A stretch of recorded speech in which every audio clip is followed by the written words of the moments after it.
Welcome, everyone. I'm Michelle Kinder, and I'm the Executive Director of Momentous Institute. And on behalf of Momentous Institute and our co-host, the Lynn Lectures, we welcome you to this very special evening, and we are especially happy to share it with all of you. Warmest thanks to our incredible sponsors, and they genuinely made this event possible. Without our sponsors, we simply couldn't do this. And a special thank you to the R4 Foundation, our presenting sponsors, the Reynolds family and Brett. Please help me thank all of our sponsors.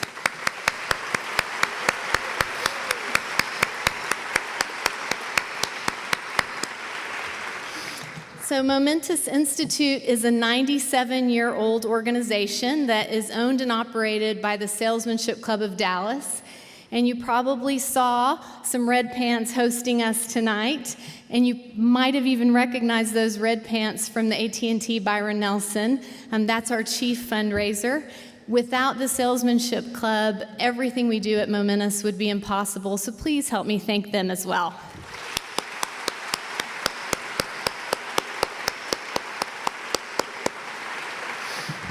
We have an incredible full circle moment that's happened because one of our beloved Red Pants and Salesmanship Club members is Jay Grogan, who started the Lynn Lecture Series 17 years ago to honor his wife, Lynn. So please help me thank Jay for all he's done.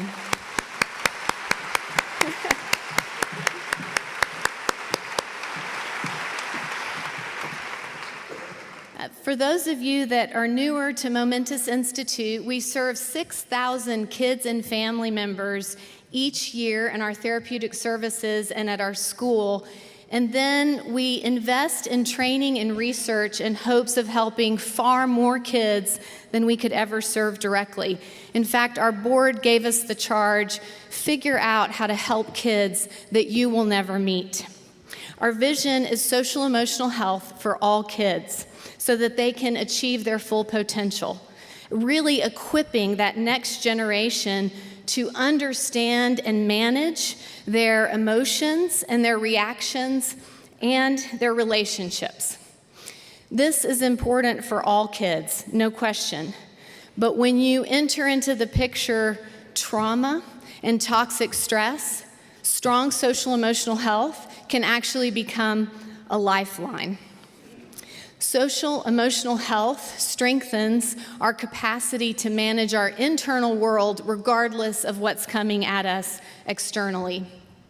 The remarkable and groundbreaking work of Jon Kabat Zinn and Elissa Epel is about reframing how we respond to stress.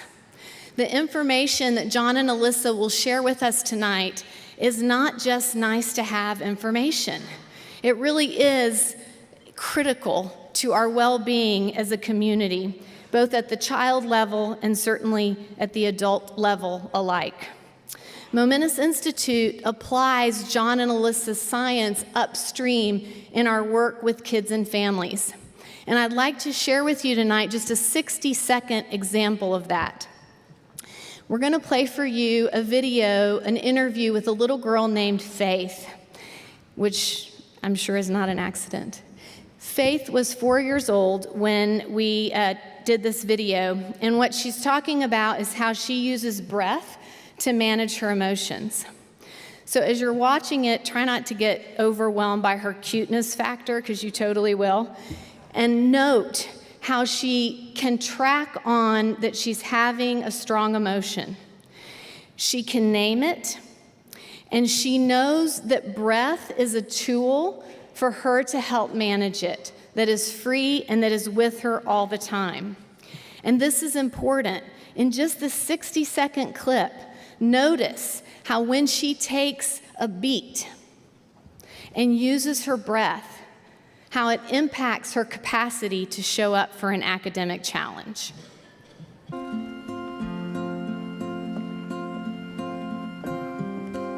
When we're mad or sad or scared or frustrated, take a deep breath.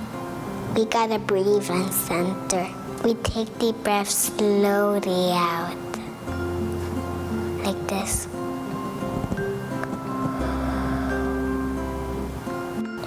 After I breathe, I feel happy. I tell Miss Garcia when her feels mad or frustrated, I tell her to breathe. I was trying to match some letters and I got really frustrated. And I need to take a deep breath. And I almost got it. I almost got it by myself, and I felt just a little happy.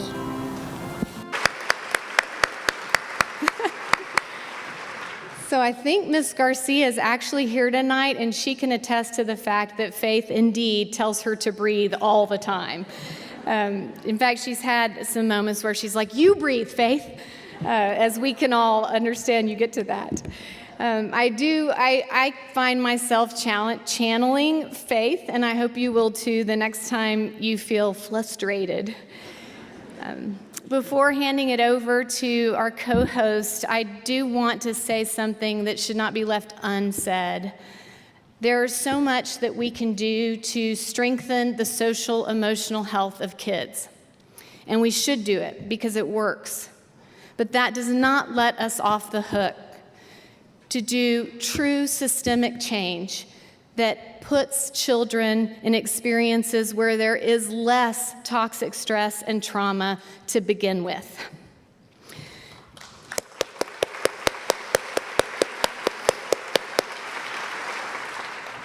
In closing, we sincerely wish for each of you who took time out of your busy schedules today to get the experience that you came for, and maybe encounter a surprise or two that you didn't know you needed. And I hope now that you will allow me to welcome our esteemed partner who will say some more words and welcome and introduce our speakers. Please help me welcome Lynn Kutler.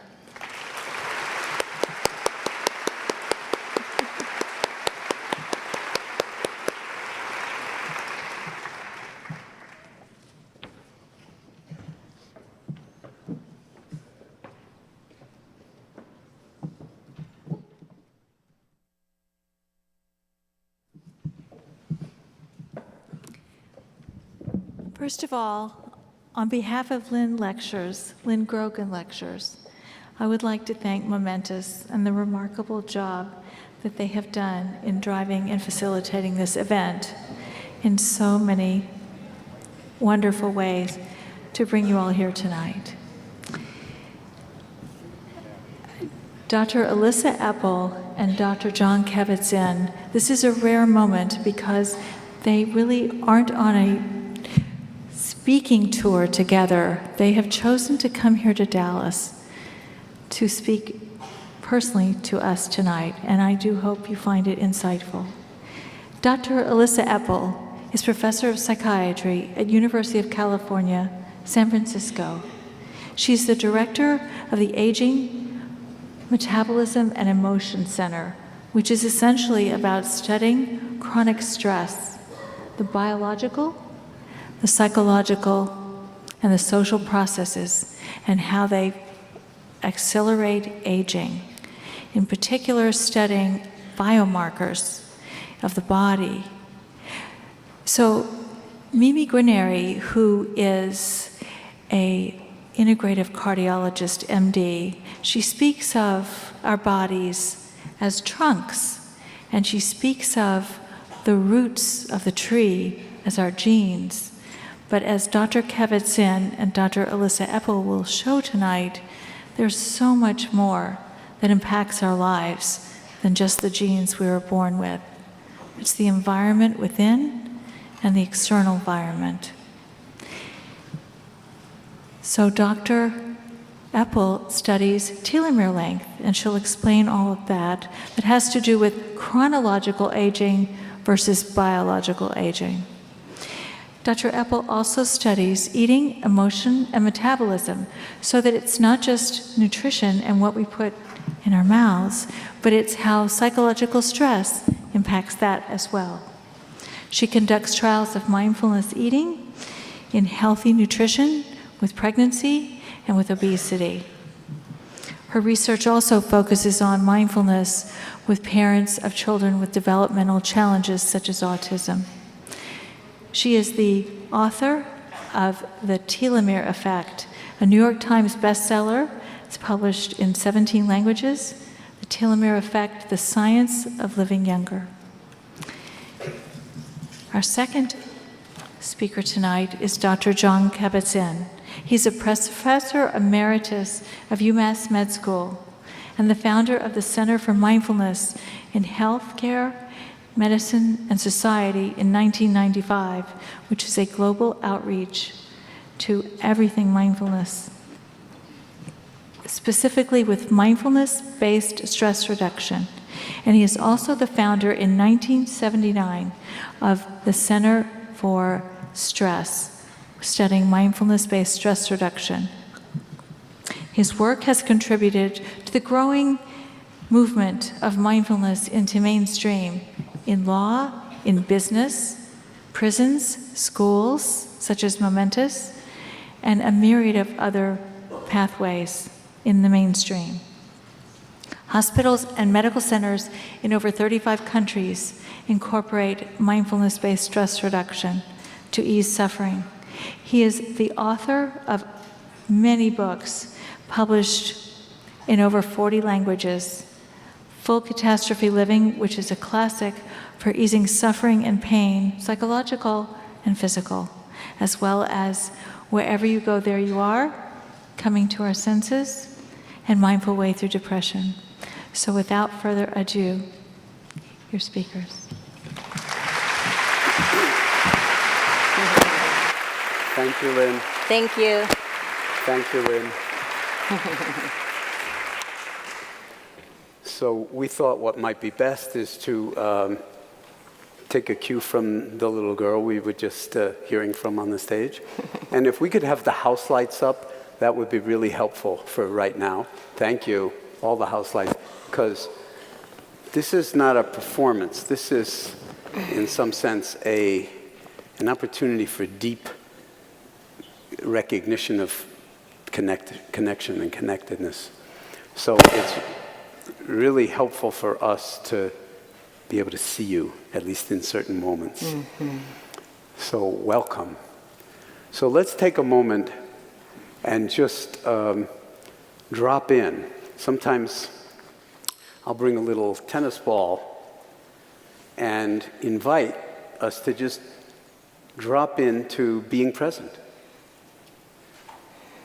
You don't have to do anything special, or maybe it's unbelievably special to actually become aware of your body sitting in the chair, if you're sitting, and breathing. So you don't have to manipulate the breath, just feel the breath as it comes into the body and as it leaves the body. And let yourself be breathed and ride on the waves of both the in-breath and the out-breath with no agenda other than to feel from the inside this vital life rhythm.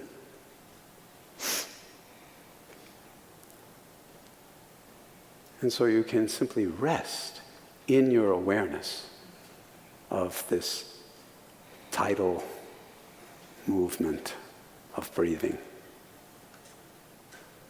Moment by moment by moment, and breath by breath.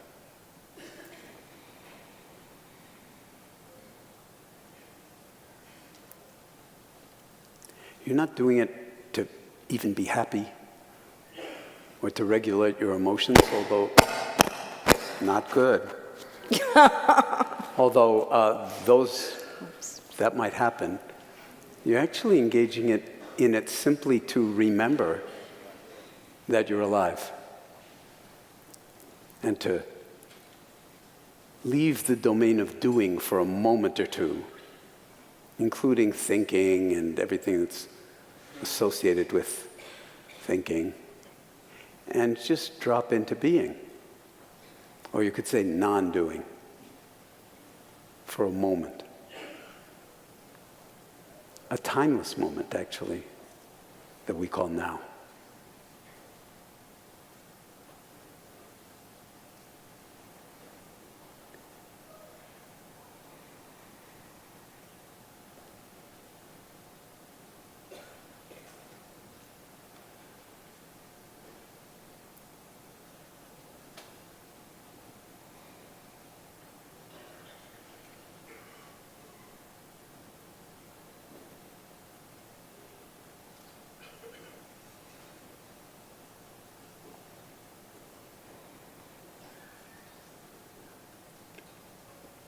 And while this sounds like a special kind of thing to do, as I just said, it's not a doing, it's more of a being.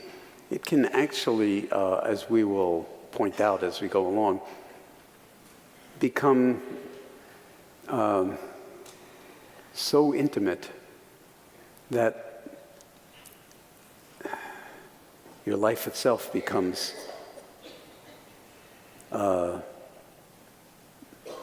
more a matter of being than a matter of doing, as in human being. Then the doing that we do comes out of being. It's entirely different doing, and lots of benefits, as you will hear, can come from this. But the most important thing is to befriend your own experience, whether it's pleasant, unpleasant, or unremarkable. To just befriend and inhabit this moment as if it really mattered. And then every moment that we're alive, that the breath is moving within us, becomes a moment for reconnecting with what's deepest and best in ourselves.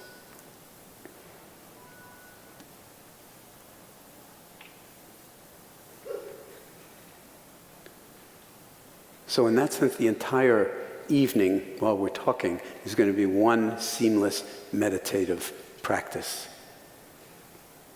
And sometimes I'll be talking, sometimes Elissa will be talking, and sometimes we'll be in dialogue, and sometimes we'll be, in some sense, we're all 2,500 of us, or however many people in the room, we're all in some sense in conversation together.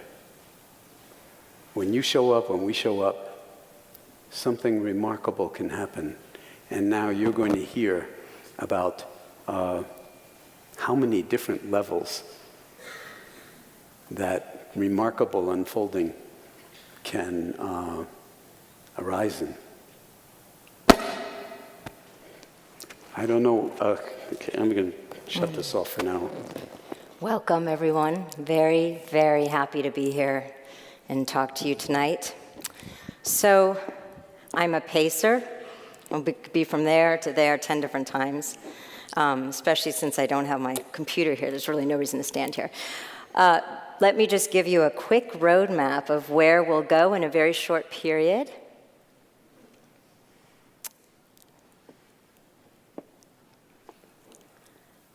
So I'm going to talk, the main theme is about how much control do we really have over our aging bodies, our rate of aging. And that is going to bring us to this question of how much do we really have control of our mind states, our stress reactivity, our presence, our mind wandering.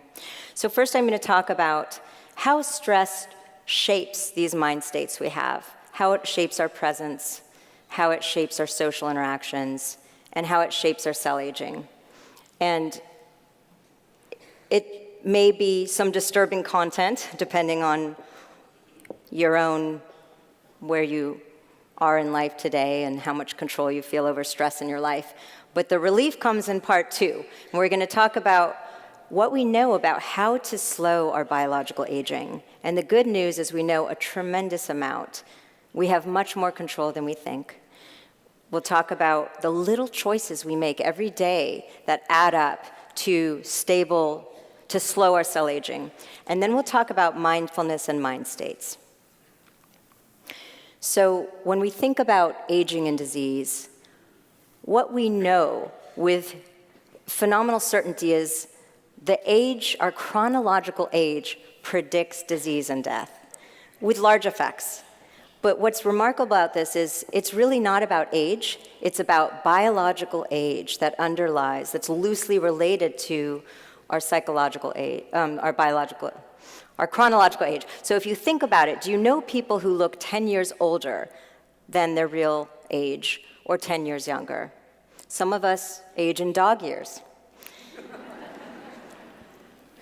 So underlying this is really the elasticity of biological age, this process that is somewhat genetic, somewhat under our control. And I'm going to talk to you tonight about one of these pathways. Aging is complex. There are many pathways that we don't yet understand. And there is one pathway that I've been studying for about the last 10 years, the telomere system, that is now fully illuminated. We understand it well from genetics to the lived experience, to how it acts in our living bodies over the years. So it's really aging biology more than age. So the story of telomeres started about 30 years ago with my colleague, Elizabeth Blackburn, and her colleagues and her graduate student, Carol Greider. And they were studying the chromosomes of the single-celled organism, the tetrahymena, also called palm scun. And it has these linear chromosomes like us, and at the tips are these telomeres. They were watching the telomeres. No one knew what they did or how to control them. And she could see that they were elongated by something. And so she set out to discover what that regulator of telomeres were. And it was an enzyme she named telomerase. When she injected telomerase into this cute tetrahymena, it became immortal. It divided and divided forever. And when she blocked the telomerase, it died. So for decades, there has been a telomere hypothesis of aging. Does this really have anything to do with our complex bodies, our cell aging? And the answer is, 30 years later, absolutely. Telomeres predict our own aging, when we get disease, and sometimes death.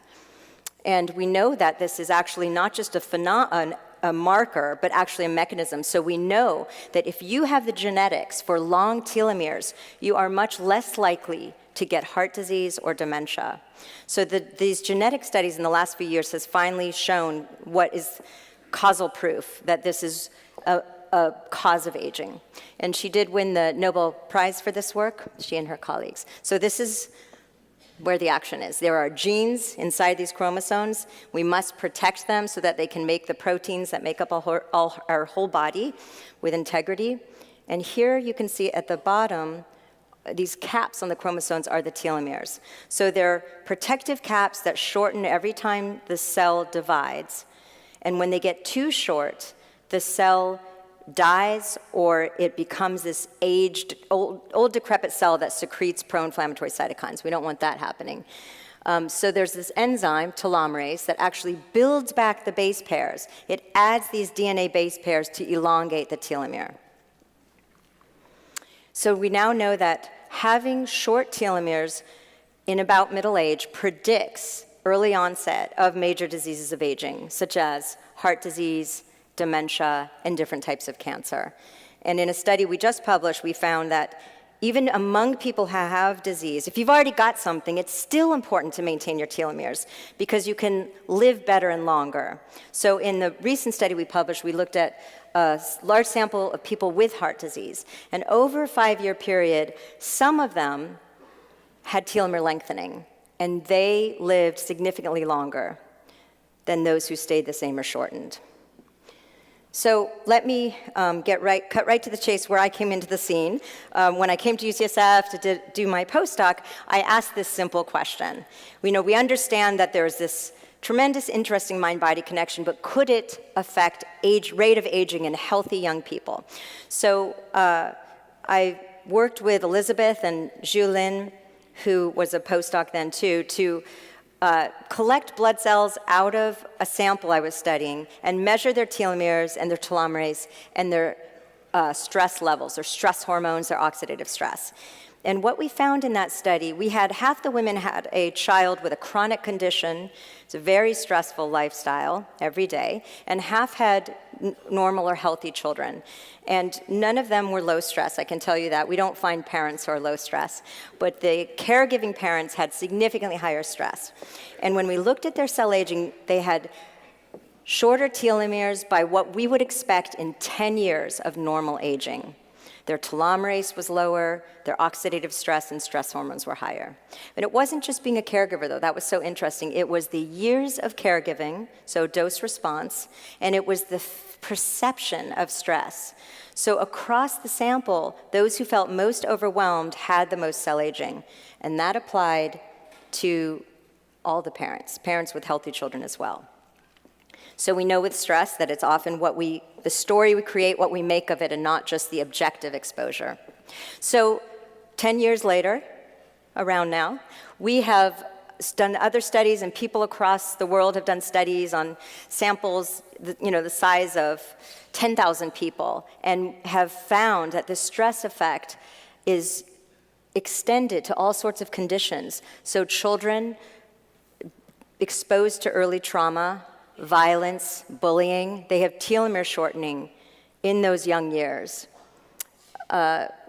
Depression, psychiatric disorders are associated with telomere shortening. They're also associated with the underlying stress arousal.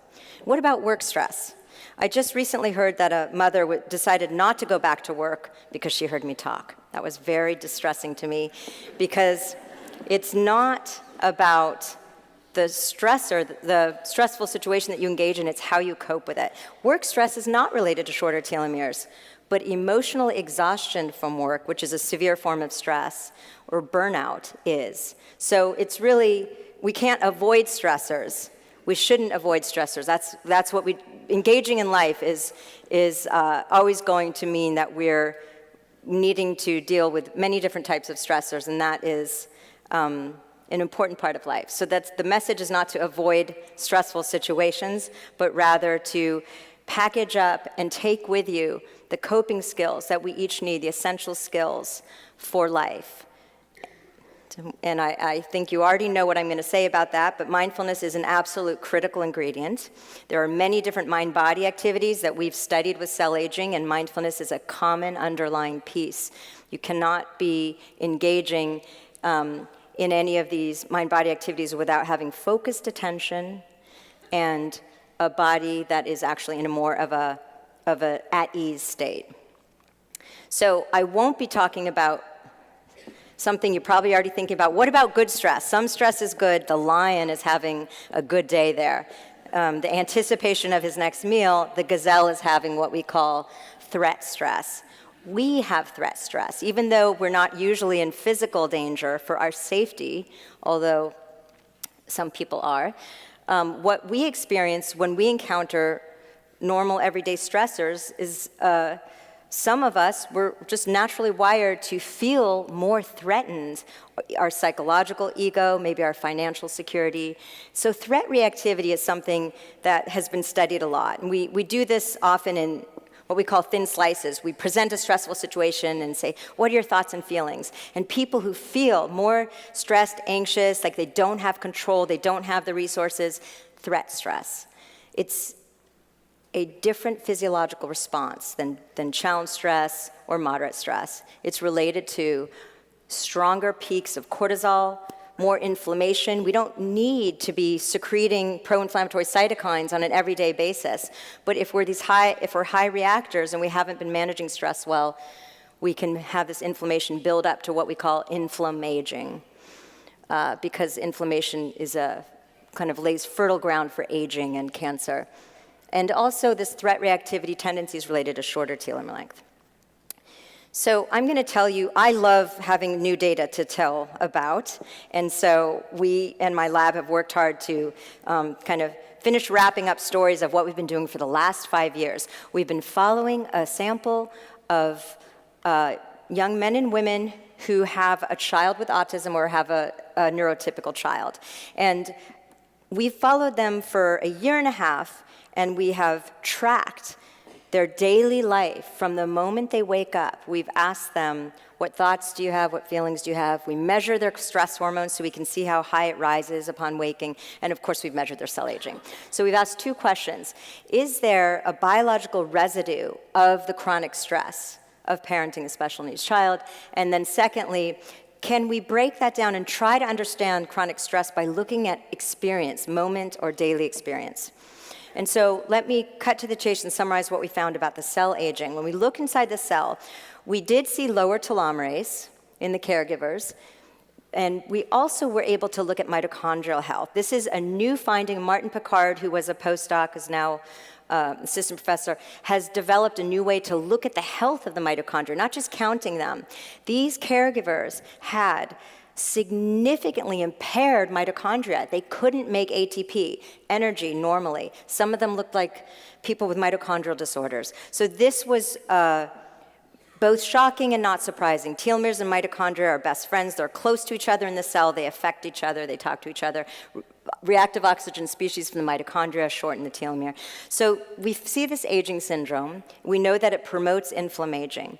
And we want to understand it because it's not all caregivers. There's tremendous variance in groups. So among caregivers, some are coping well, and some are more depressed. So we want to look at the daily experience. And when we look at the day, we found something very, very interesting right off in the morning. From the moment they woke up and opened their eyes, and I want you to think about what you did. If you can think about this morning when you woke up, what thoughts and feelings you had. And you can, this is the question we ask people. You can rate this yourself. So how much were you looking forward to today or feeling joyful? Turns out some people feel joyful right when they wake up. And conversely, how much did you feel like you couldn't control things, like you felt stressed or overwhelmed?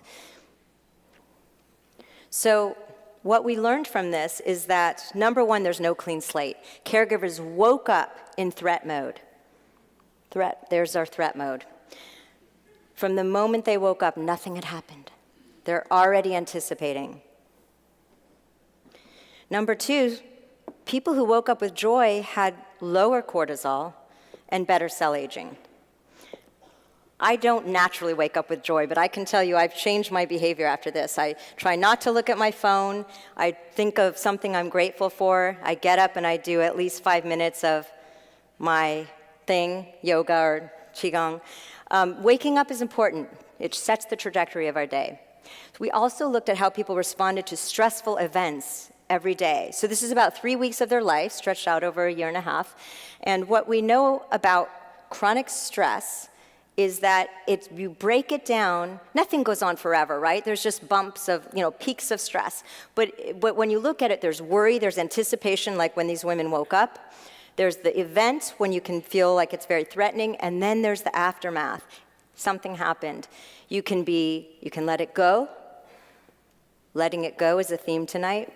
Or you can ruminate, you can chew on it, you can relive it, and we all do that, this rumination. And that is, in a nutshell, chronic stress that keeps our body physiologically aroused, the worry, the rumination, living in the future or the past.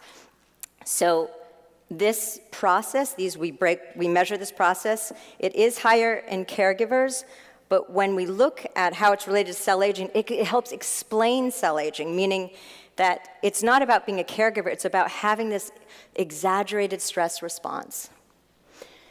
And now I'm going to turn to another thing that happens when we're stressed. So many of you may have heard of this well-known study on mind wandering by Killingsworth and Gilbert. So they measured, using iPhones, they measured people's happiness and whether they were mind wandering in hundreds of thousands of people, and they found that around 50% of the time we are not present, we're mind wandering. Positive, negative, neutral, we're mind wandering. They also found that the more we were doing mind wandering, the more we were unhappy. And in particular, it was this type of mind wandering, disengagement. And the questions they asked were things like, how much are you wishing you weren't where you are or doing what you're doing? What is that? I'm using this opportunity to show you some wisdom from Jon, who has absolutely influenced my work and most of the research in this field. So now I'm making it explicit by showing you some of my favorite quotes. When we let go of wanting something else to happen in this moment, we are taking a profound step toward being able to encounter what is here now. Letting go, write that down. So what did we find? We've done this in 2 studies now. In the first one, we measured these tendencies. So ask yourself, how often in the last 30 minutes had you had moments when you don't want to be where you are or doing what you're doing? Don't answer. Don't tell me your answer. I know where you've been. And now rate this question. How much have you been focused or engaged in what you're doing in the present moment? So we asked people this question, and in general, what their tendency was. And we found in our first study that it was associated, each factor, presence and disengagement, was associated with telomere length. And so you can see here that the people with the longest telomeres had most engagement and focus and presence, and the people with the shortest telomeres had the most negative mind wandering, or this disengagement. So that was fine. When we measure things, traits, we're really just measuring what people believe about themselves, but when you get fresh data in the moment, that's much more accurate about what we really do, not just our beliefs about our personality. So in this study that I'm going to tell you about, this is new data with my postdoc, Alexandra Croswell. We looked at mind wandering cumulatively over 21 days of time, and we measured this presence and disengagement. And what we found was that caregivers have this tremendous shift toward less presence and more disengagement. But then we looked deeper. What about each person's day? What if they had a stressful event that day? So regardless of whether you're a caregiver or not, for anyone, if you've had a very stressful event, you are much less present that night. And now I'm going to tell you the most important finding from this study. People who had more presence and more engagement had better connection with their spouse, with their children, better quality, more support, less criticism, more focused attention on their child. So if we're not present, we're not there for the people in front of us and for our relationships.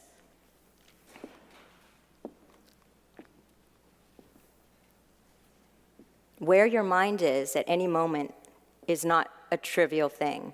It is your life. It is the only moment we control. The little things, the little moments, they aren't little. They may be short, but they add up and they constitute our lives. And I've just shown you that they're, well, actually, I didn't tell you the punchline. The disengagement is related to greater cell aging in this new larger cohort. So we've, in a sense, replicated what we found, but in a momentary basis. So now I'm going to talk about what can we do to slow cell aging. And I can tell you that there have been hundreds of studies on health behaviors, mostly cross-sectional, some interventions. So I'm going to summarize that with one slide, about 300 studies here. This is kind of the eat your vegetable slide. So let's start with social connection. We know that cell aging is not just about us, but it's actually related to things outside of our body. It's related to the quality of our neighborhood, to how much we trust our neighbors, and to the quality of our social relationships. Now to the more mundane, eat your vegetables. This whole 5 a day, I mean, we know now that the more vegetables we eat, this is tied to longevity. All those colors represent different chemicals and antioxidants that protect telomeres and other tissue. Coffee and green tea are related to lengthened telomeres. I was very happy to learn that. So let's talk about activity. It's clearly being fit is related to longer telomeres in many studies. Now there are interventions showing the more fit, if you bring someone from sedentary to fit, you improve their cell aging. And sedentariness is unfortunately related to shorter telomeres. So you can't sit at the desk all day and then make it up in 1 hour, which is what I do, but I try not to do that anymore. What about sleep? You got to see the exercising cat there. How many of you be honest, get 8 or more hours of sleep a night? Raise your hand. Okay, it was a trick question. I know you don't. None of us do. We know we should. This is a challenge. How many of you get 7 or almost 7? A lot better. And that's good news because 7 appears to be the critical number for having long telomeres. And people who get 5 or less have much shorter telomeres. It's not just hours, though. It's quality of sleep. Quality. Play around with that and see if you can improve your sleep quality and not try to go to sleep with your screen and, just landing in bed after work, but try to have a ramp down, like an airplane landing, a gentle landing, and see if that improves your sleep quality. Now back to stress. So, what doesn't kill you makes you stronger. Do you believe that? Is that true? You laughed at it. It's not always true. Sometimes if we're dealing with these chronic daily stressors over and over, we're having a big stress response, we have threat response, we know what happens. It wears us out. So let's talk about how we can have these more resilient stress responses. We can't stop stressors and avoid them, but we can change how we relate to them. Another favorite quote of mine, you can't stop the waves, but you can learn to surf. Don't forget that, because that's what the challenge is every day. So what do we mean in terms of stress by being mindful? How do we deal with things mindfully? So when we think about stress, there are several ways that being mindful during stress can help us have a more resilient stress response. So for one thing, we can be an observer of our reaction rather than living through it as if it's a life or death experience. We can laugh at the thoughts that we're gonna faint or we're not gonna survive. We can ask one way of distancing is asking yourself, how is this gonna affect you in 5 years? And we usually realize how funny it is that we're having such a big stress response because it actually wouldn't have any long-term effect. So creating a gap between us and our thoughts and feelings. So becoming an observer of our experience is a very powerful way to be with our emotions and our stress responses without causing this big physiological survival response. Getting to know the mind. And part of mindfulness training is also noticing what is the life of your emotion. If you're observing it, how long does it really last? How bad is it really? And if we are letting an emotion play out, it's about 90 seconds. Can you survive that? Most of the time, we want to push it away. We want to get away from it, and that just makes it come back with a vengeance. Or we want to tangle with it, and if we're sad, think we shouldn't be sad. Or if we're angry, we get angry about being angry. So it's that second layer that activates and prolongs the emotion. But they're impermanent and ephemeral. And if we can actually remember that, we can let them go. Letting go. So not surprisingly, we've been very interested in testing whether mindfulness training might protect our telomere shortening. We're all losing some base pairs every day. Base pairs are tiny. We can afford to lose some. But we don't want to lose too many because that adds up over time to short telomeres. So there have now been many studies by our group and other groups on different mindfulness, mostly mindfulness-based interventions, big controlled randomized trials, or other mind-body interventions. And what's common to them is, here's the most common definition of mindfulness, paying attention in a particular way, on purpose, in the present moment, and non-judgmental with kindness. So these are some of the interventions that have been tested with cell aging. And so far, all of them that have been published, all of them that I've seen, have found positive effects. Different techniques, different technology. Common theme is mindful attention. And they tend to either boost telomerase or stabilize telomeres. So this is exciting, and I'm going to tell you about the intervention we just finished, just to add to this mix. We did a mindfulness-based intervention for parenting stress. So these women that I told you about in the SAGE study that we've been following for a year and a half, at the very end, we asked, who wants to join a mindfulness class? And about half of them said yes. About half were caregivers, half were controls. And we measured their cell aging before and after. This was an intervention close to my heart, so much that I called it HEART, Health and Resilience Training. And we had an app, we had a video, a weekly video, and they had 4 workshops. We couldn't quite do weekly classes. It was hard for these caregivers to come in to UCSF. We had a phenomenal teaching team, a mindfulness expert, and an expert in autism spectrum disorders. Will Kabat Zinn and Elissa Kabat Zinn. If you're wondering, there is about 50% of the genes shared between Will and Jon. So the women, we had this party at the end of the class, and we had, there's data, they reduced in stress and depression, like people tend to do in mindfulness interventions. And then there's hearing the stories of how their lives have changed, of the awakening to what they were going through every day, and then to the riding and surfing the waves more skillfully. Every day they have an opportunity. Think about your own day. Are there peaks? Are there stressful times? Maybe it's commuting. Maybe it's a relationship, interaction at work or home. But usually we're creatures of habit. You have all these opportunities to replay this and try to surf it and go through it mindfully. So the intervention was, because there's so much suffering and so much stress in the life of a caregiver, it wasn't a positive affect intervention. It was, in a sense, a way of being with what is. And so the messages were to, throughout the day, notice your thoughts and feelings and feel some balance and equanimity around them. And so they got pings like this: can you breathe with both pleasant and unpleasant sensations? And they were asked to rate things once in a while, not how happy you are, but how balanced do you feel with whatever is happening right now?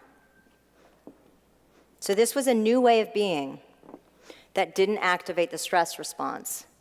And when we looked at telomere length, I know you're expecting me to say that they lengthened in the HEART group, but there was not a significant difference between HEART and those who didn't do HEART.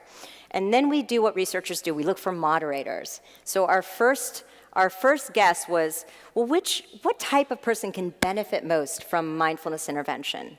Remember the definition of mindful attention. Paying attention without judgment, with kindness. Some people are very self-critical. They have thoughts that they tell themselves they shouldn't have, or feelings or experiences. They have a voice in their head that's criticizing them. So we looked at them. We pulled out that group. And we did see that those who were high on being judgmental they decreased in their self-criticism. They became more self-compassionate.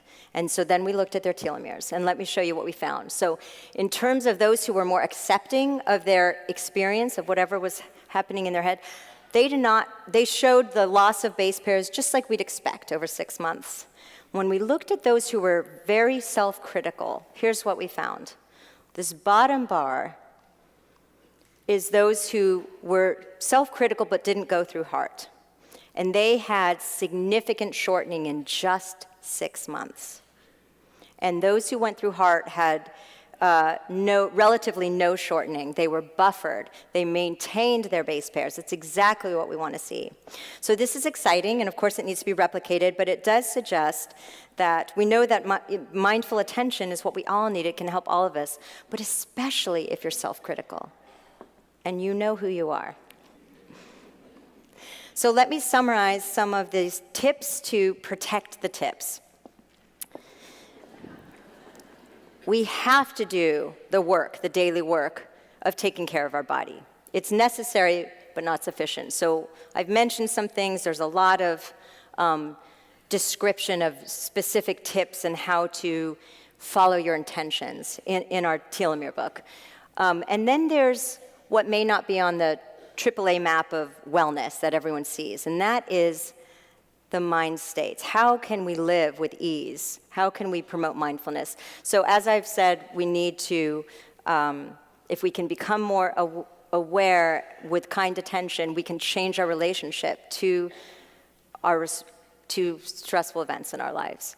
And we can really do what's most fundamental for wisdom: know thyself, know your mind, know others' minds, clear the way for connection and more connected and compassionate relationships. We know that community is necessary, that our telomeres are shaped by those around us. They're correlated within couples. There's all sorts of physiology that's correlated between close people. The autonomic nervous system is synced. When we're stressed, we actually influence the autonomic nervous system of our children. It's a study by Wendy Mendez. So, there's lots of tips, and you need to do your self-assessment and see what's most important for you. But I want to go back to stress, because it feels like we've been talking about stress, we've been talking about caregiving stress, but we haven't really touched on the full catastrophe living that we all find ourselves in today. So there's been a recent survey from the APA that shows that we have record increases in stress. In 2017, perceived stress levels are higher than they've ever been. Productivity is lower. People are more distracted. We know what stress does to the mind. How have you been sleeping? And how have we're living in a climate of change, political change, climate change, and on top of that, we have our own situations, our personal stressors, financial strain, watching the stock market, everything. So, when we think about what stress does to our mind, it is zapping and diminishing our ability to be present for each other. And it is, in putting us in threat mode. When we think about bad players and our own bad behavior, it almost always comes down to feeling fearful and feeling threatened. And so, we have a choice. We have a choice. We can live in this automatic threat mode where stress makes us very self-absorbed and we can't see others clearly, we're not looking at others, we're not connected. And of course there's technology on top of all this, right? So that our attention is much more taxed than it used to be, and we're multitasking and we're not looking at people. And our stress is contagious. I am guilty of giving people stress, people I work with, my family at home. Not all the time, not since I've become so aware of the importance of what we emanate and what we create around us. So we have control over our microcosm, over our people we interact with, our institutions, our school, our workplaces. We can create the climate that we want to be living in and we want society to be adopting. It comes from people. And we change the culture. And it starts with us, and it starts with our own presence of mind. So when we can pay more kind attention, we can actually see how things are interconnected, and we can feel the natural compassion that we're already born with for other people. So I'm a real optimist, and I don't usually go this direction, but I feel like this is an important moment in history to really think about how we want to spend our moments. We're living in a time of dramatic change, and we're feeling as a society more stress than we ever had, and we know what that does to both our cell aging and our relationships. So when we think about our life, none of us knows how long we're going to live. When we think about the fragility of life, it's even more essential. We don't know how long our loved ones will live, and I don't even take for granted anymore the state of our beautiful earth and the progress of humanity that we have now. We have threats, real threats. Nuclear biological, chemical warfare. We have yesterday North Korea trying to shoot missiles at us. So it's a critical period to ask ourselves, how do we want to live our moments? Of course, we all want to live long lives, but if that's a life well lived, not when we're sick. So, I don't mean to be morbid, but this is not my last slide, but here's the epitaph. It helps when we want to think about how we want to live now to think of the end game. What's your end game? Who, at the very end, says, I wish I spent more time at work? And that's what it says, or I got through my to-do list.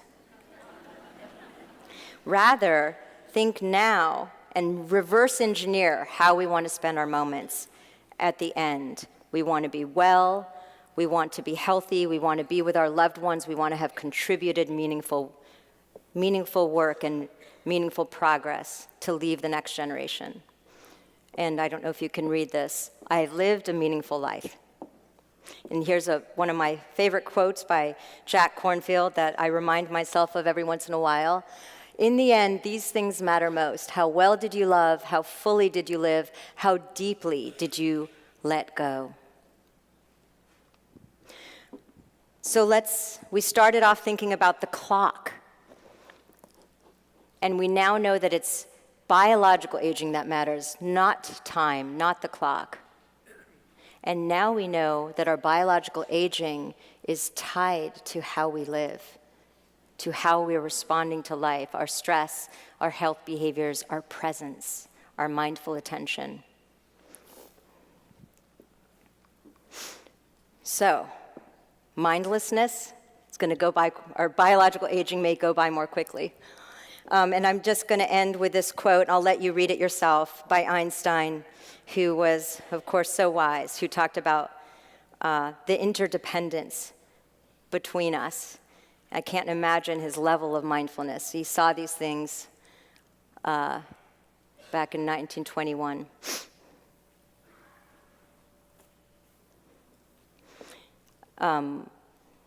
Let's see, did you need more time with that? Okay.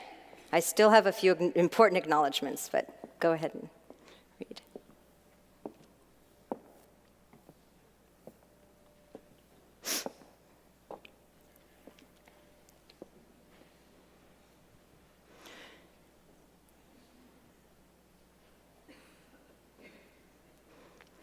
One of the things that I have been working on with my team is a way to increase our daily awareness of our emotional balance, positive, negative emotions, what days, when we're having peaks, highs and lows, when we're having more purpose, what's meaningful in our day. And so we have this platform that we're building, and I invite you to join it. It's free. You give us your email. It's not done, but when we are ready, you'll be a subject. You'll be a participant. You'll try this out, and we'll see if it helps with daily awareness. We'll also be tracking, of course, mind wandering and giving you feedback. This is my lab and the wonderful people I work with. And in the middle is Lynn Kutler, who is doing her dissertation with me in nursing on mindfulness intervention and how it affects the inflammasome. And quick acknowledgement to my support. All right, that's it.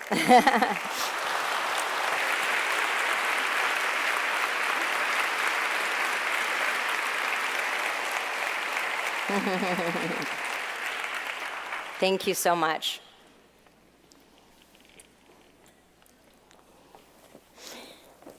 So now, Jon and I are going to discuss some of the, Jon's going to talk, and then we're going to have a discussion. Should we sit for a few minutes? Yeah, I was going to. So let's just take a few moments to rest in the aftermath of what we've just experienced here.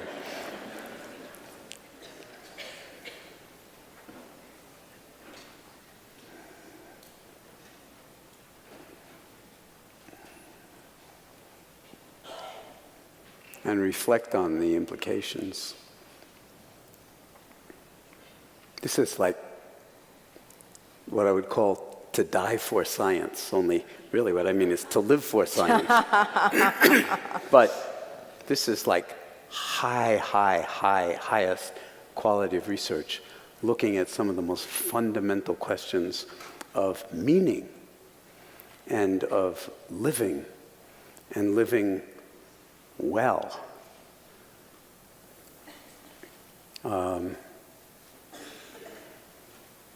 And so thank you, Elissa. It's an honor to be up here with you and to in some sense, play together with all of you in reflecting and investigating what it would mean to live a truly healthy life and a truly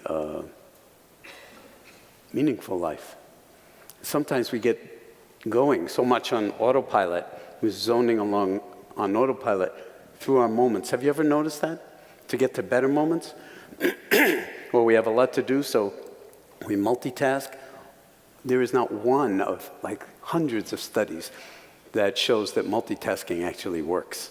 Multitasking destroys your brain because we're actually evolved to actually read the environment outwardly and inwardly because our lives depended on it. And when we start to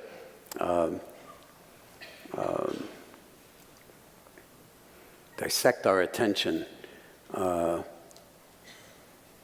we get stupid, to tell you the truth, and out of touch. Yes. And so you may think that you're getting more done, but you're actually getting much lower quality stuff done. Mm-hmm. And the two gravestones are really a challenge in some way. Mm-hmm. And it's not like we just arrived there. I mean, seeing that slide made me think of Thoreau's saying in Walden. You know, Thoreau went off to the woods for a few years to live and wrote about it in a book called Walden. And he said, I went to the woods because I wished to live deliberately, to front only the essential facts of life and see if I could not learn what they had to teach, and not, when I came to die, discover that I hadn't lived. So that's what present moments, I mean, you know, if you want to live longer, never mind the telomeres for a second. If you really want to live longer, be present for more of your moments. Mm-hmm. Between now and the time we're going to die, no matter when that is, even if it were tomorrow, there are, to a first approximation, an infinite number of moments. If we could actually live more of those moments in a fully embodied, open-hearted way that wasn't trying to blast through them to get to some better experience at some other time. Excuse me.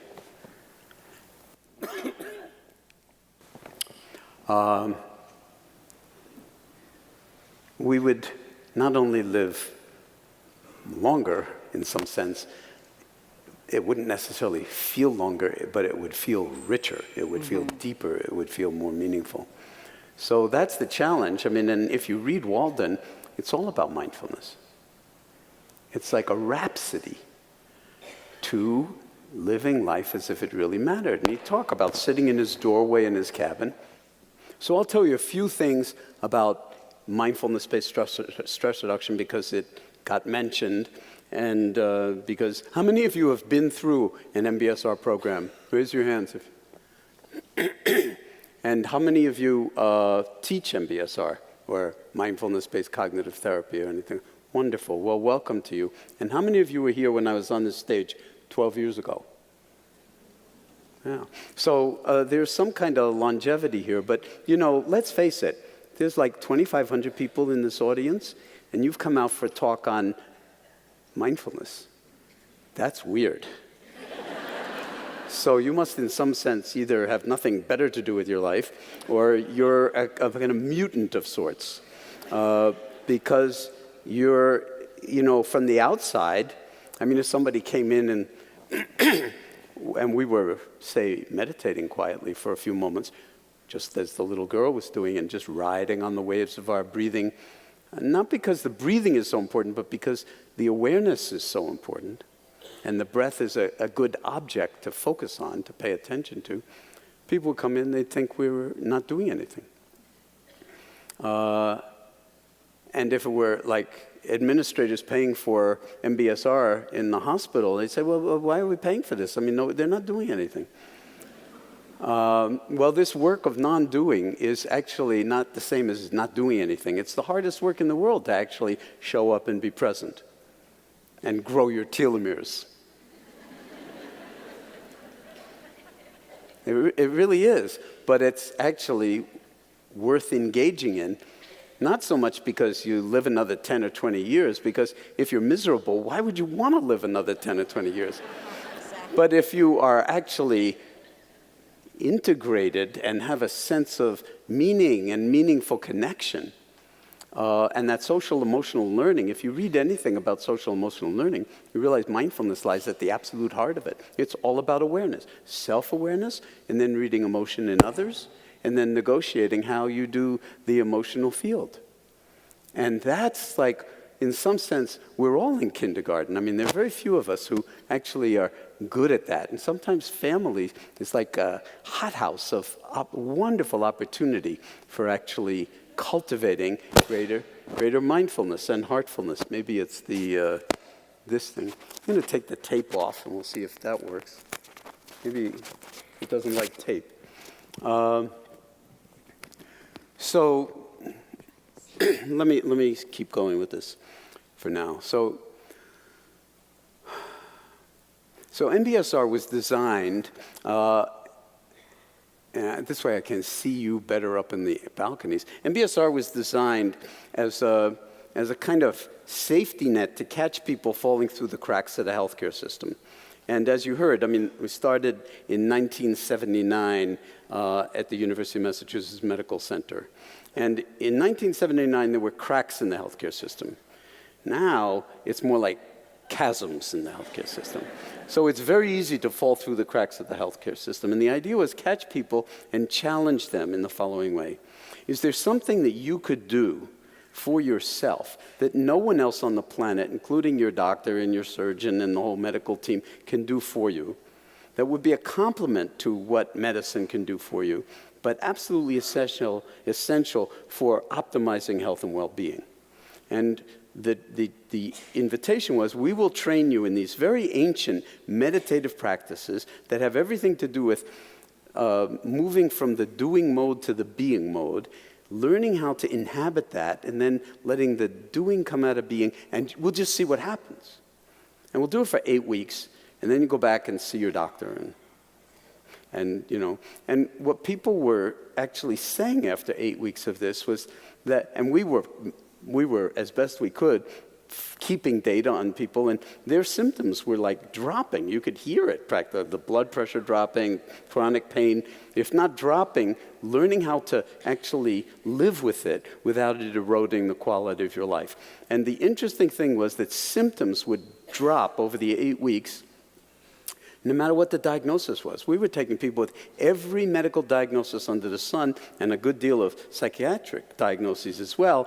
And no matter what diagnosis, if they did the practice, the symptoms would drop within a period of 8 weeks. And then we did up to 4-year follow-ups. And if they did the practice, if they kept doing it, then they would maintain those lower symptoms. These are people with on the average, 8-year chronicity of their primary chief complaint, medical complaint. So that was like a revelation that, yes, if you were to cultivate a kind of participatory medicine instead of a kind of auto mechanics model of medicine where you drive your body in and then they replace the carburetor and tune the windshield and so forth, but instead you're actually a participant in it. Well, think for a moment. Your body, have you ever seen a photograph of the Andromeda galaxy? There's billions of stars in the Andromeda galaxy. And in our galaxy, we call the Milky Way. And in billions of other galaxies in the universe. The quote from Einstein, talking about how we are part of the whole, a part limited in time and space. Well, Einstein never lived long enough to hear about dark energy and dark matter, so that we're part of a whole that, like, we've got at least a 3% understanding of the whole, and the rest, clueless. Clueless. We just don't know. So it's very humbling in a certain way, but each one of you is an Andromeda galaxy. Every single one of us is a constellation of trillions, billions of cells, actually trillions of cells, and thousands of trillions of synaptic connections just in the brain. Someone counted recently and came up with 86 billion neurons in your brain and going down into the body. 86 billion. I'm sure maybe it's 85, but they said 86. And there are also about the same number of glial cells in there. And to tell you the truth, no one knows what they're doing. Although there's some people doing very interesting studies about glial cells, and maybe part of what they do is they're keeping the neurons in good shape. But so right inside the vault of your own cranium lies the most complex constellation of matter in the known by us universe. And then the body it's not separate from the body. We use the word brain and we use the word body, but there's no brain and body. It's all one seamless whole. And so from a medical point of view, for instance, when we say to our patients who come with every conceivable medical diagnosis under the sun, we say, listen, from our point of view, as long as you're breathing, there's more right with you than wrong with you, no matter what's wrong with you. As long as you're breathing, we do not have a good track record with, the dead. Other people take care of that, and it's an entirely different story. But we're going to pour energy in the form of attention, in the form of awareness, in the form of mindfulness, in the form of heartfulness into ourselves. We're going to sort of exercise the muscle of mindfulness, so to speak, over a period of 8 weeks and just see what happens. And then we've been documenting now for the past 38 years what happens. And now the curve of numbers of papers in the literature with the word mindfulness in the title in the scientific and medical literature is going straight up. I mean, for a long time it was like just us doing it and then a few other people, and now it's going straight up. 650 papers in 2016. So it's become a field. And I could talk about it with you forever, but I think, why don't you bring out the, or maybe I'll bring out the handheld, because this is, oh.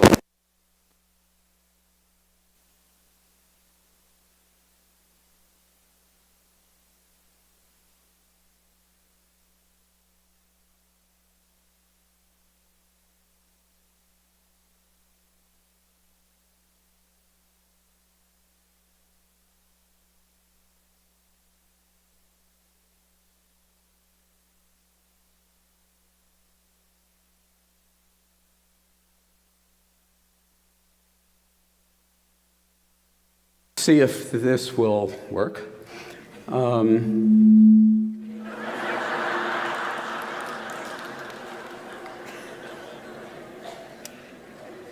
So each one of us is, in some sense, you could say, a miraculous being. And that's what the Einstein quote is about. And in fact, there's one line at the end of the quote, which didn't make it onto your slide, that says that no one can attain this completely. In other words, this full understanding. But the striving for such achievement is the pathway to wholeness and a sense of deep connectedness or something like that. He was saying that this is possible for us human beings to do, to actually reconnect with what's, our deep, intimate wholeness. And this is Einstein, who, whose mind penetrated the non-duality of space and time and matter and energy, and he's talking about the liberation was the word he used, liberation and compassion. So I want to say that mindfulness really has to do with, you used the word several times, compassion or kindness, and it has to do with sort of an ethical foundation in non-harming. Because there are so many ways in which we are hard on ourselves. The stress that we create is our own creation. We compound whatever stress comes from the outside, and often are our worst critics and so forth. So there's a way in which what's most important here is to actually write ourselves a restraining order around all the judging and criticism that we direct out there to both ourselves and to other people. And one of the reasons to do that is that you can't really experience any kind of well-being or equanimity in meditation if as soon as you sit down, your mind goes into battle. And it, makes for friends and enemies. And, we're going to treat the friends some way and the enemies, friendly thoughts, enemy thoughts. And so it's like, in a sense, it's saying that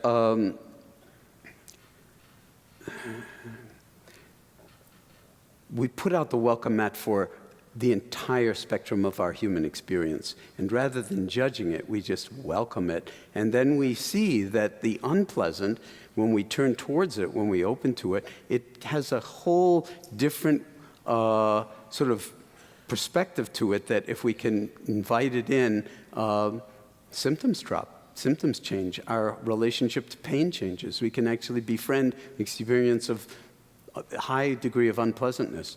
When we turn towards things going on, say, in the family, that, have you ever had the experience like, I didn't sign up for this in this family. I mean, it's like the craziest family there is. Everybody has that experience. The family is actually a wonderful environment in which to put out the welcome mat and train ourselves to actually see things as they are, rather than as we want them to be.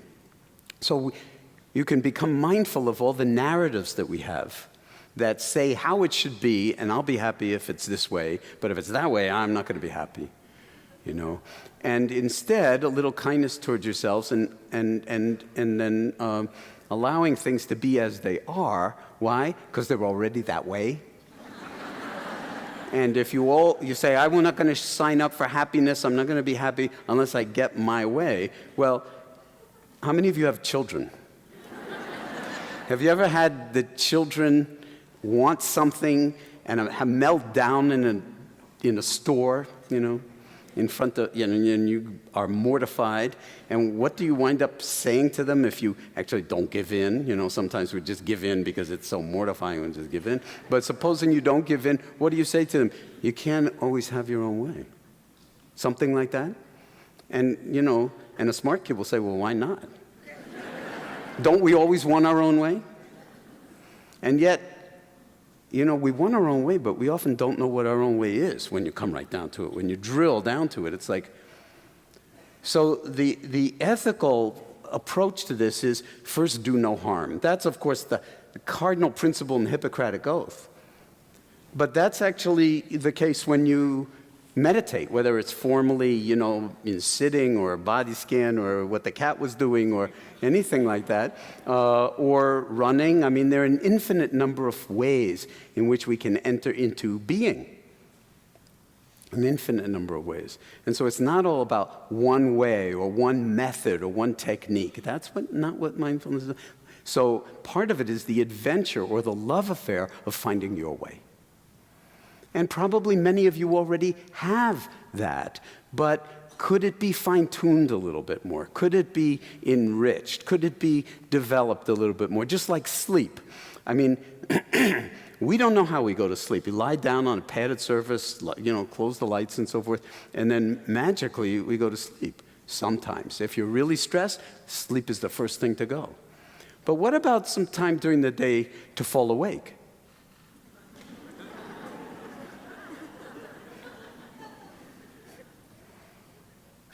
I mean, that's what mindfulness is really about, is falling awake. So when people look at the people doing the body scan, they say, they're not doing anything, we're not going to pay for that. They're doing the hardest work in the world. They're working at falling awake while they're falling asleep. So you're exercising the muscle of mindfulness. The mind goes off and it gets, scattered in one way or another. You notice the mind is scattered. You don't beat yourself up. You bring it back. Next moment, you know what that mind is going to do? It's going to go off again, someplace. Where does it like to go?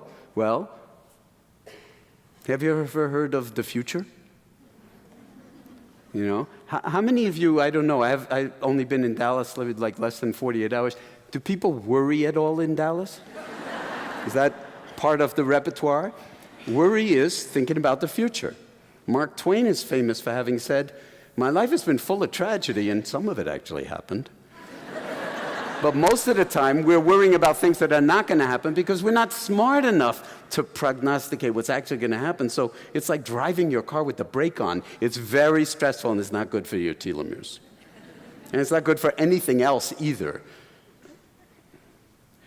So, but if you're aware of it, then immediately everything's different. Nothing's different and everything's different, but that's the power of awareness.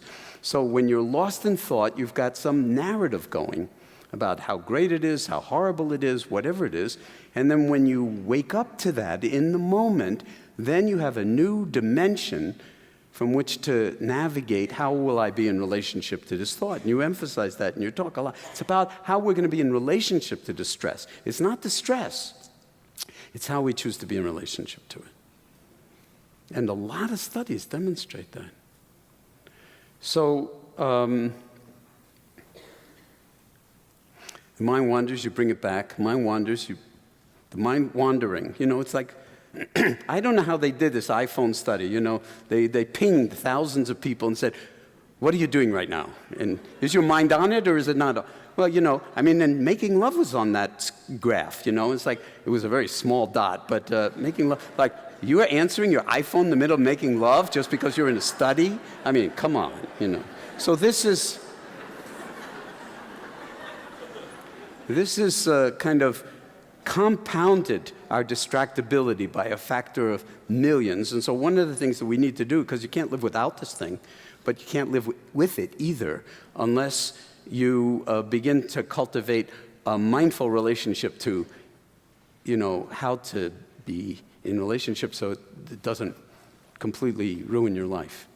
I know the team, the head of the team that developed the iPhone, and he's very concerned about these downstream effects because when they did it to actually maximize addiction. And to actually maximize addiction. And there are all sorts of things that you can read on the web about how everything that's going on now is to grab your eyeballs and keep them there for a period of time. And if you're not aware of that, and people are writing code to get good at grabbing your eyeballs. And so mindfulness of your eyeballs being grabbed by the screen. That's not a luxury anymore. That's essential. So can we bring awareness to every aspect of our lives and therefore navigate the ups and downs of life, the challenges in such ways that we can actually live a meaningful life and optimize our health and well-being? Because all the evidence is the more you actually live in the present moment, the more you'll listen to your body, the more you'll exercise, the more you'll work out, the more you'll have satisfying, intimate relationships, the more you'll actually know who your children are before they get old and resent that you didn't pay any attention to them. There's all sorts of things, like they're so busy, so earth calling mom, that mindfulness is really becoming absolutely critical to our health and well-being. And that this sense of maximizing the well-being and minimizing harm, self-harm or harm to others, is an extremely important part of it. Maybe there should be a Hippocratic Oath when it comes to more than just medicine. What about a Hippocratic Oath in education? first do no harm. Because how would you even know if you're doing harm unless you are mindful? You wouldn't see the effect on the other person's face of what the consequences are. And then this pertains to, like, if the body is a constellation with trillions of cells, well, we're also, you could say, each one of us, one cell of the body politic. Right? I mean, what is the country if it's not all of us? And, you know, it's when we get into these fights over Democrat, Republican, left, right, red state, blue state, this kind of thing, you know, we're dividing the world in a binary way that has nothing to do with how analog we are as beings. And it happens even in families where you're arguing over politics and, you know, right inside a family, and then you don't talk to each other or whatever. What if we actually cultivated a non-dual wisdom where we actually really saw that falling on one side or the other is not the alternative, that it's not either or, that there's a kind of logic to understanding things as they are, and then interrogating ourselves and the world as to what is called for now. What would optimize well-being? What would minimize harm? Harm individually, harm in the family, harm in the community, harm in the country, harm in the community of countries, and harm at the level of the planet. The universe may be very big. We only got this one little planet. And we have given it a fever. And a lot of people don't believe that. But if you take a medical perspective, the kind that we've developed over 30 years or 40 years with MBSR, why not treat the body politic with the same wisdom that we're treating the body, or the brain, or the telomeres?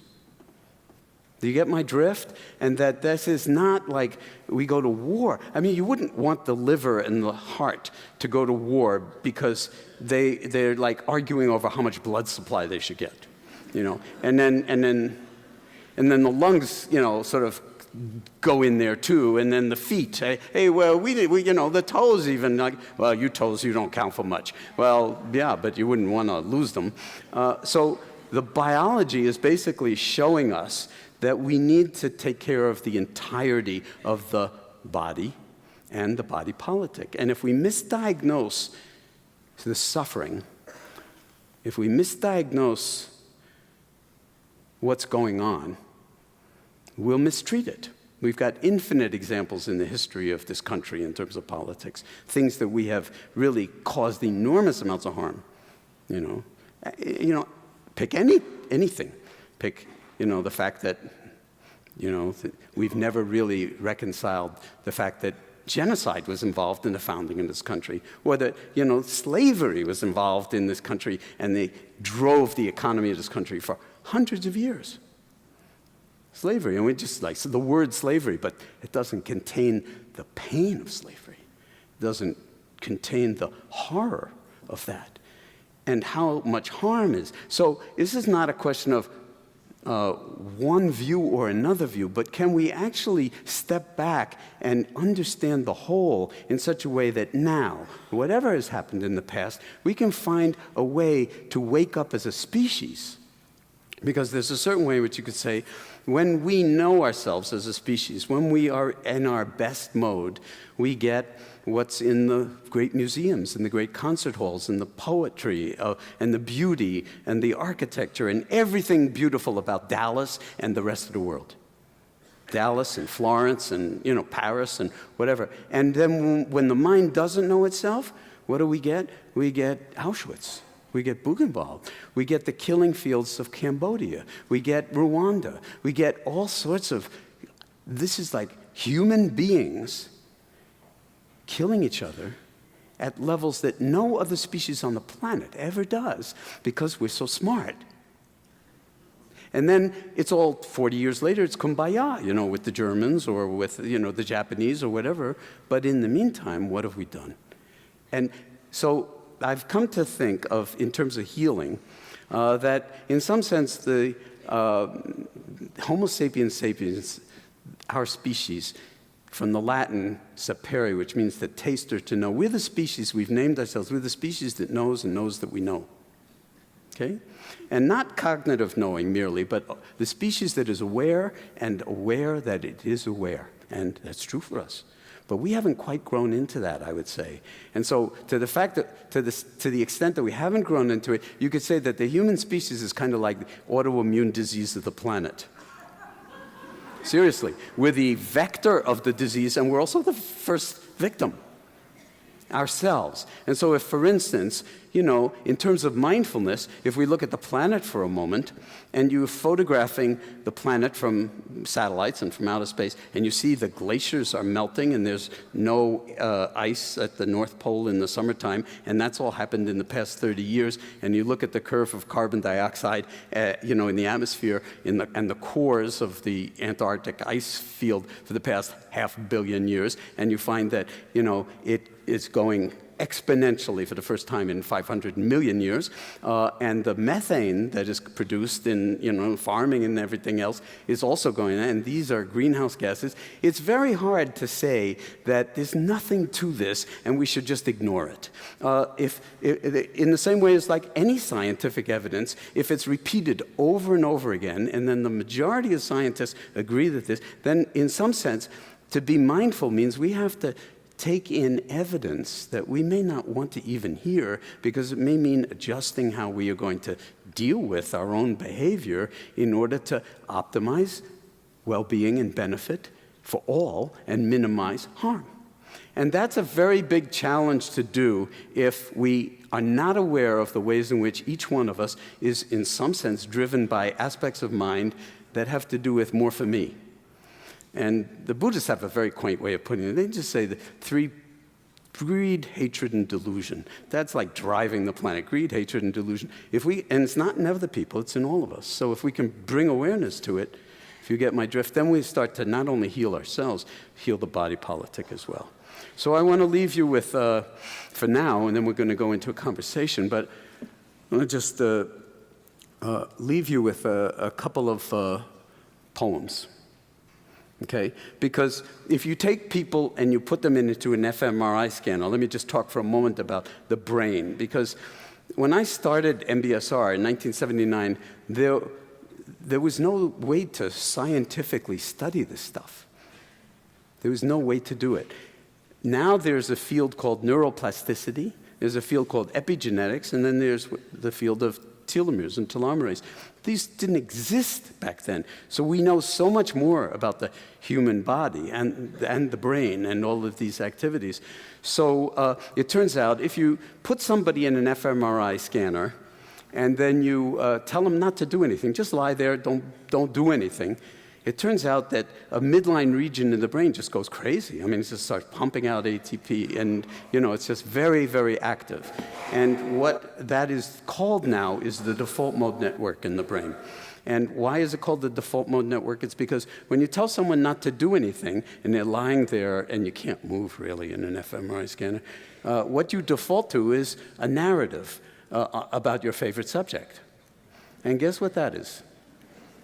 Me. Start thinking about me, the past, the future. So it's not just planning and worrying, but it's also perseverating over what happened to whom, who's to blame, and all of that. That's all past, and the future gets completely squeezed.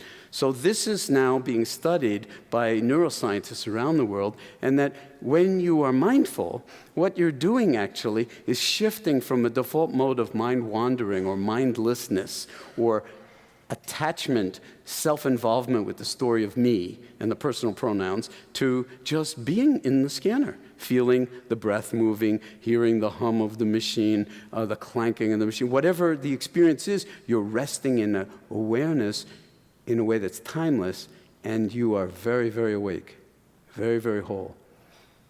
And then this attenuates, and all sorts of studies are showing that actually other regions of the brain light up that really have to do with not the narrative, but just being. And then that reflects differently on the narrative. The narrative attenuates. You still need the narrative. You can't go to the bank and, sort of ask for some of your money, and then when they ask you if you can identify yourself, you pull out a hand mirror and you say, yeah, that's me, all right. You have to, or I have no idea who I am. You have to know who you are, but you also have to know that that's just all thinking, and who you really are is much, much deeper and more powerful and more beautiful and more creative and more imaginative than the ruts that we get into when we do this mind wandering all the time and we're lost in thought. So this is that muscle that we can actually train. And then when we do that, it turns out not just telomeres are affected, but all sorts of what are called functional connectivity in the brain starts to be driven by wakefulness, by being, and that transforms how we will do doing. Also, the epigenome, it turns out like the chromosomes, can be upregulated and downregulated, hundreds, if not thousands of genes, depending on how much we sleep, how much we exercise, how much we meditate, and so forth. So there's never been a better time or more scientific evidence to actually invite us or compel us or inspire us to actually recognize the multiple intelligences that are native to us. And we don't even have to do anything. Your awareness is not something you have to recruit or train. All you need to do is befriend it and connect with it, sort of cultivate a little bit more intimacy. It's the access to our own capacities that we're out of touch with. So here are the poems, and they both have to do with personal pronouns, okay? Because you can bring a mindfulness to how much of your day is all about me, my favorite subject, my success, my failure, my depression, my anxiety, my illness. And it's all fine, but it's not big enough. The narrative's not big enough, I would assert. Einstein said the narrative's not big enough. So this is by Emily Dickinson. These are two of my favorite poems. The other one's by Derek Walcott, who just died 2 weeks ago, a Nobel laureate from the Afro-Caribbean poet from St. Lucia. So this is Emily Dickinson, who no one ever wrote like this in the English language before or after her, so you have to listen very carefully. And let me just preface it by saying, how many of you have ever had like a teenage love that failed, and that you swore it was so painful you would never, ever connect with your heart to another in that way? Okay, well, that's a prelude to this poem. Listen carefully. Me from myself to banish, had I art, impregnable my fortress unto a heart. But since myself assault me, how have I peace, except by subjugating consciousness? And since we're mutual monarch, how this be, except by abdication, me of me. Can you feel that? So you can ask yourself, you could be mindful, how much of the time do I actually abdicate aspects of my being because I'm too busy? I'm driving through my moments to get to some end point, which hopefully won't be the grave, but watch out. This is it. This is the only moment we ever have.